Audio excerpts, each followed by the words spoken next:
Next to me is the Mercedes 500e. Known as the wolf in sheep's clothing, this understated Benz packs a serious punch. So, what is it like to drive, and is it worth its $50,000 secondhand price tag? Today we're gonna find out exactly that. Under the hood is a 5-liter naturally aspirated V8 making 325 horsepower and 354 pound-feet of torque. 0 to 60 happens in an impressive, for the time, 5.5 seconds, and it goes on to a top speed of 156 miles an hour, which is electronically limited. Perhaps one of the only shortcomings of the 500e is the only transmission available was a 4-speed automatic. Unfortunately, no manual. One of the craziest parts about the 500e is that it was co-developed and hand-assembled by Porsche in a process that took 18 days to complete. They did the chassis development, the engine tuning, the suspension, the brakes, and more, and they even constructed this car in the same factory that they built the Porsche 959. Now, technically, for all intents and purposes, this makes it the first ever Porsche sedan. Only 10,000 of this BMW M5 competitor were made, and 1,500 of those made it to the United States. And while its looks are understated, if you look really close, there are these beautiful crafted flared fenders, apparently the width of which made it impossible to develop on the normal E-Class line. That's why they built it at the Porsche factory. And if you look even closer, you'll notice that the passenger side mirror is actually an entirely different shape as the driver's side. Apparently, this gave you a better view out of the passenger mirror as compared to the driver, but honestly, it's quite the quirky feature. Not only does it borrow the engine from the 500 SL, it also takes the larger brakes, which is important because it weighs 3,900 pounds, pretty heavy for a Mercedes in the early 90s. Now, it is really subtle on the exterior. Pretty much the only way to tell is that 500e badge. Those flared fenders are very hard to see. I do, however, love those monoblock wheels. All right.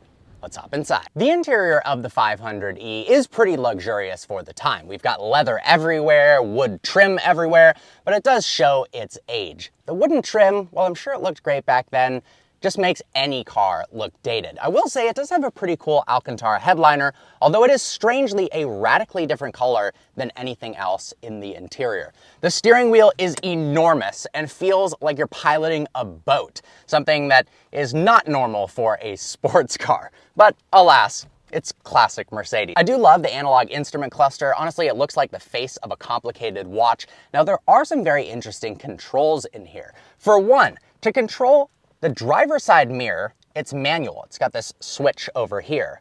But the passenger side mirror, obviously you couldn't reach that far, is an automatic control right here, a little toggle switch. Why they didn't just put both as an automatic toggle, I have no idea.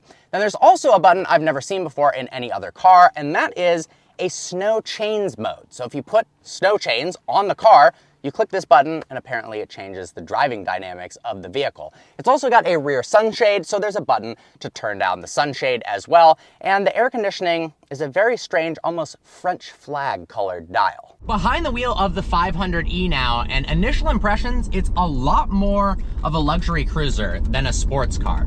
Being built in conjunction with Porsche and having that meaty V8, I thought it was gonna be a bit more nimble, a little bit more of a sports car type vibe.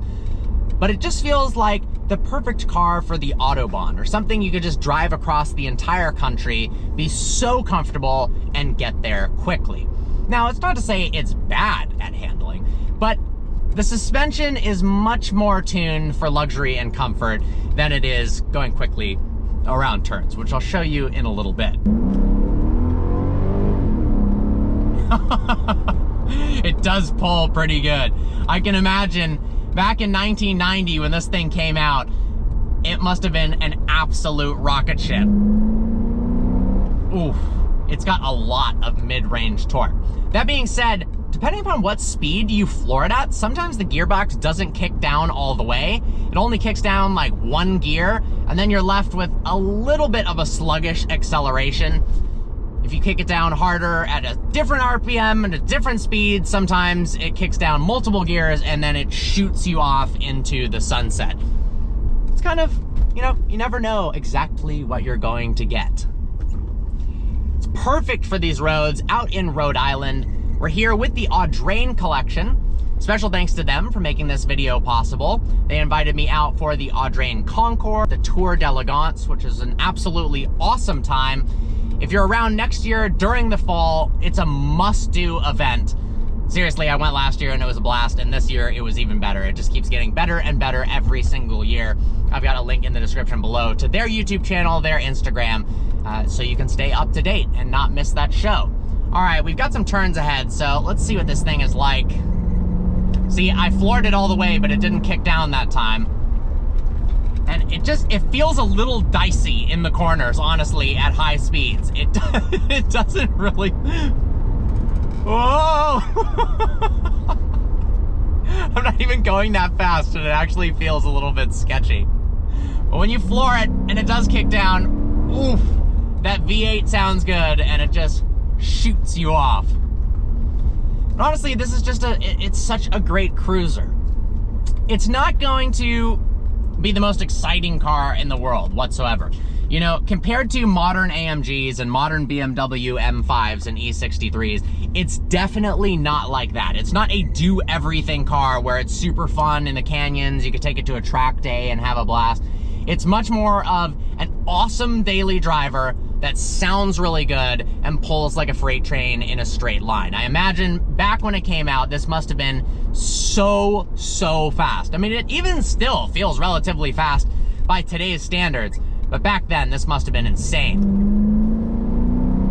It has more power than the M5. The M5 didn't even have a V8 back then, so to have a big V8 in a sedan is a really cool thing. And this was pre-Mercedes AMG, where you could get an AMG from the factory. Soon after this was built, then the C-Class AMG came to fruition. I actually can't believe this car was built in conjunction with Porsche. I feel like it should be even more legendary and well-known than it is. People with a in-depth knowledge of Mercedes or Porsche are obviously aware of this car. But to my knowledge, I don't feel like it's common knowledge that there was a partnership between the two brands, and this was effectively the first four-door car Porsche ever made, which is a iconic piece of history. And to have that for only $40,000, $50,000 seems like a really good deal. Given the fact there's only 10,000 of these, 1,500 went to the United States, and that partnership, honestly, I can see the values going nothing but up forever. It doesn't have quite the hoorah, and obviously doesn't have remotely the price tag of the Hammer, but I think eventually these cars will start to go up in value substantially more than they already have. It's not a super exciting car. I'm a little bit more underwhelmed than I was expecting. I kind of felt like it was going to be more rowdy. But I think I just misunderstood the point of the car. As an Autobahn cruiser, as an amazing daily driver, and as something that rips in a straight line, it does all of those things exceptionally well. And it's just easy. Effortless. And back in the day, you could have an option to come with a phone here, which looks hilarious. It's basically a home phone that you can make phone calls from inside your car. And with the optional phone, it even had this instrument panel up here where you could have presets for specific phone numbers. So instead of M1 for like the seat controls, normally M1 would be like first position, M2 would be a second driver. You could put M1 for your wife, and M2 for your business partner or best friend, and then you could click call from up there. You didn't have to mess with the phone, which I just think is pretty awesome.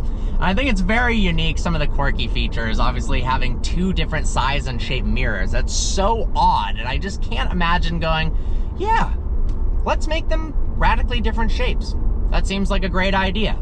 But, you know, looking at the mirrors, I honestly can't tell how that's helped. I guess you got pretty good visibility out of the passenger mirror, but why not just make them both the same shape? Everyone else has done that. It doesn't seem like, wow, this is radically improved from a traditional car with the same size mirrors. But it is a quirky feature, and looks-wise, it kind of makes it really hilarious if you do know that they are different. But honestly, if you look at this car from afar, you'd have no idea. You really have to kind of look closely, because they are, of course, a square and a rectangle, and you're not really looking at mirrors. But man, this road's not even that smooth, tons of bumps, and it just rides over them so nicely. The steering is nice and light. It's very easy to drive. It's nice and open airy. You've got tons of headroom. I like the fact that it's a 4-seater, not a 5-seater. You can fit 4 people in here very, very comfortably. The dash is far away from you. It's really easy to tell the outside edges of the car. I like it. honestly. Well, guys, I hope you enjoyed today's video. Like always, please browse the channel and subscribe. I look forward to seeing you next video.